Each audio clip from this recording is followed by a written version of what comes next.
শুভ সকাল বন্ধুরা। আজ আমি বেগুন পুড়ছি। বড় বড় ছিল গতকাল পোড়ার জন্যতে। গতকাল তো বৃহস্পতিবার ছিল, বলছি না বৃহস্পতিবার তো পারে না, তা আজকে পুড়ছি।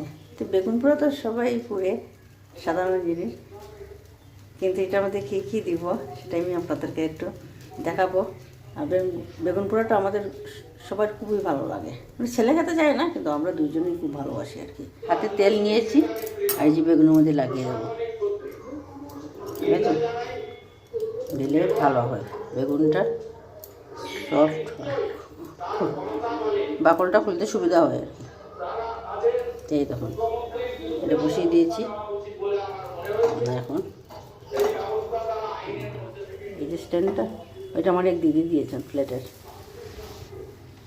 আচ্ছা, যে আমি বেগুন পুরি, মাছ, চিং মাছ পুরি, তার জন্য দিদি আমাকে এটা মধ্যে।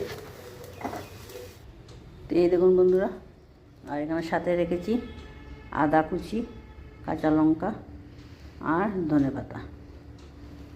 কীভাবে শর্ট তুলতে হয় দেখুন, দুধটাকে জাল দিয়ে এইভাবে হাতা দিয়ে এইরকম করতে হয়, তাহলে আর তারপর কম আঁচে রেখে দেবো, দুধটা ঘন হয়ে যাবে আর সর উঠবে, উপরে সরটা বসবে। তো এই সরটাই আমার দরকার। এই দেখুন, তেল দিয়ে বেগুনটা আগে মেখে নিলে বেগুনের যে চামড়াটা না নরম হয়ে যায়, তখন তুলতে সুবিধা হয়, তার জন্য তেল দিয়ে একটু মেখে নিলে ভালো হয়। তো বন্ধুরা, এই দেখুন বেগুনটা ভালো করে ভিতরটা দেখে নিলাম। অনেক সময় পোকা থাকে, তো এইগুলো দিয়ে দেব। এই যে আদা কুচি, কাঁচা লঙ্কা, সাথে ধনেপাতা, অল্প তেল দেব,